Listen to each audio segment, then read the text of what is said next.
Hi guys, and welcome to my channel. Hope you're having an amazing day, a day that you will possibly remember for the rest of your life. Good or bad, we should appreciate being alive and breathing one more day, and having the ability to spread love in this world is an amazing gift, and hopefully more people are catching on to the new TikTok vibe, which is spreading love and empowering other people. I'm a true believer that when you empower someone, you in return are empowered. You feel empowered when you empower somebody else. When you feel that spirit rising up in someone and somebody feeling like they can take over the world, like they can do anything when they didn't feel like getting out of bed one day, or they felt like they just couldn't be here anymore, and because of what you shared or maybe a story that you talked about, they feel empowered to continue and to now tell their side or their story. So today I'm going to talk about anxiety, which is one of my stories, and I'm going to tell you one occasion where I believe that maybe my anxiety was potentially started at that moment, but I wasn't aware of it because I didn't know what anxiety was. Um, so when I say I have anxiety, I literally wake up. I can be asleep or I can be awake. It doesn't matter. It will happen any time of the day, no matter where I am, and what time it is. I feel my heart beat really, really fast. I feel like I can't breathe. I'm gasping for air. Um, my brain is going 100 miles an hour, and I'm thinking of every negative and bad thing that could possibly happening to me at that moment. And it's hard to stop it. I have taught myself some skills that the doctor showed me on how to calm down, because I don't take medicine. I took Paxil for 2 weeks back about maybe 15 years ago, and somehow or another it made them go away, but every once in a while they creep back up on me. So I've had a good couple of years where I didn't experience one for a good maybe 8 to 9 months, and then boom, here they come again. Recent events have made them come on very strong, due to the COVID and all of that. Okay, so back when I would say I was about maybe, I want to say I was in my 20s or maybe in my late teens. I don't remember exactly the age, but it was my first job, and I was working at churches. Me and my best friend had applied at churches, and it was probably about a 45-minute walking distance from my house. And we had started working there, and we didn't have a car or anything, so we walked to work, or we took the bus to work, and then at night we would walk home. And the reason we would walk home is because we thought, let's have fun, let's talk on the way home. Like, we could have rode the bus, or we probably could have maybe got a ride from somebody that was leaving or something, but we liked and enjoyed walking. That was our thing. We would walk to the mall, we would walk to friends' houses that lived like an hour away. It was our thing. Me and my best friend just liked walking, and like cars would pass by and we'd be silly and we'd flirt with guys and do things like that. So this night it was about 10:30. We clocked out. We got our stuff. My friend was carrying a backpack. I was carrying my purse, and it was a side bag, the one that hangs on your side, a crossbody. And back then, crossbodies weren't really popular, but the little purses were. So for some reason, I was wearing a crossbody when they weren't really that popular back then. But so I was wearing a crossbody. We had just gotten paid. We had our checks. I had $50 that I had saved from my previous check. It was in my purse. So my ID was in there, my social, everything was in there, but it was a tiny purse. So we're walking, and when we're walking home, we have to go through the back of a school. It was open for people to cross because there was a trailer park in between the school and in the trailer park, and then instead of us going all the way around the trailer park, we would cut through the middle of the school, and there was a little walkway. It was very scary though. At night it was very, very scary. So you would go through the back of the school, and then you would go down this little walkway, and then you would come out right in front of my house. Like, two houses down was my house, and my friend lived around the corner. She lived around the corner, the second house from the corner. And so we're walking home, and we're laughing, we're excited, we're like, oh my god, we're gonna go to the mall, we're gonna do this, that, and the other. And so then my friend, she tells me, she turns back to look back, and she tells me, Sandra, walk faster. She's like, go ahead of me. And I was like, why? She's like, just, and my friend was like that. She was a protector. She always protected me, put herself first. If there was somebody fighting, she would push me out the way, and she would, fight for me, or she was always like that.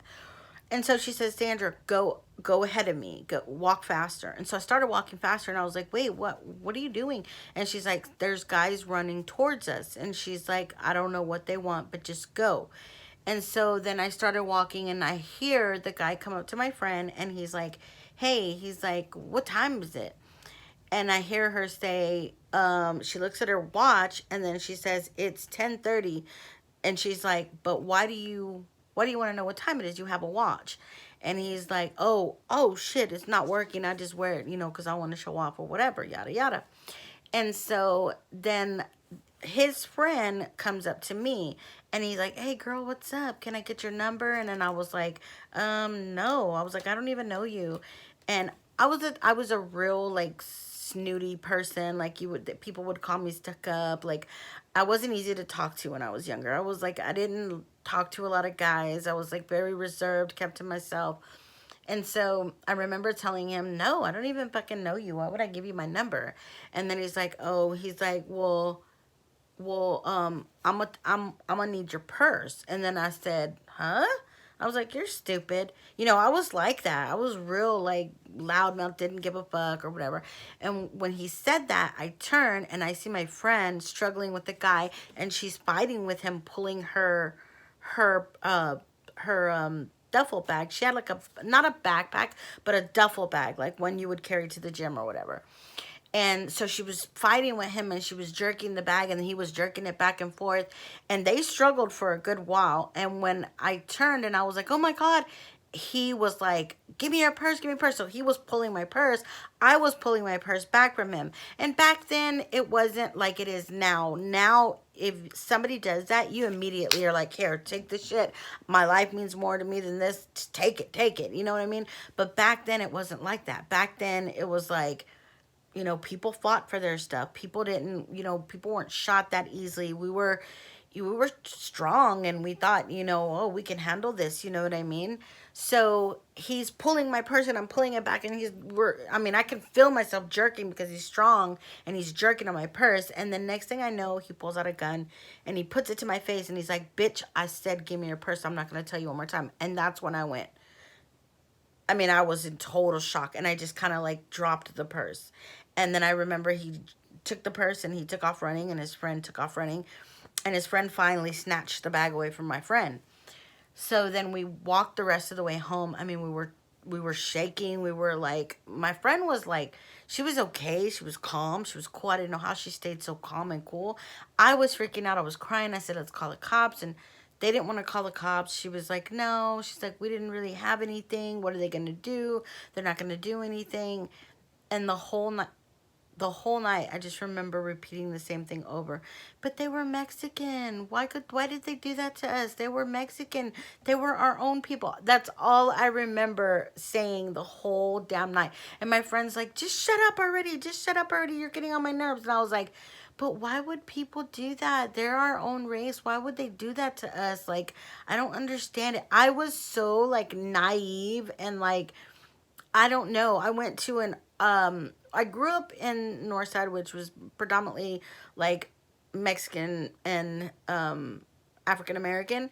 But then from the age of like probably 10 to my teens, I was in A-Leaf, which is more, I would say Caucasian, and my school was predominantly Caucasian, and so it took me away from here, from what I was used to. And so when I came back, it was like, it was kind of hard for me to get back in that, you know what I mean? Like, people would make fun of me. People would say, "Oh, you think you're white now," and da da da da. You know, they would poke fun at me and bully me and stuff like that. But I was in shock, and then we kind of just let it go, and we never talked about it again. I never told anyone. I never told my mom. I didn't, we were out of our checks. We didn't do anything. It was like over and done with. So I kind of just washed my hands of it. So it was really scary that I was the one that got the gun put in my face. And as I'm sitting here today, when I was writing down the story and I was thinking about talking about it, I was thinking, like, these days people get shot immediately. They don't even hesitate. They just walk up and they shoot you, and then they take your purse. They don't say, "Hey, I'm going to need your purse," or, you know what I mean? They just immediately shoot and then take your purse. So, um, I look back and I think, he could have shot me. He could have shot me in the head, and that would have been it. You know what I mean? And I think that was the beginning of the traumatizing things that happened to me as a teenager or as a child. There was other things that I'll probably do story times later on. There's a bunch of things that I went through that probably finally triggered those anxiety attacks.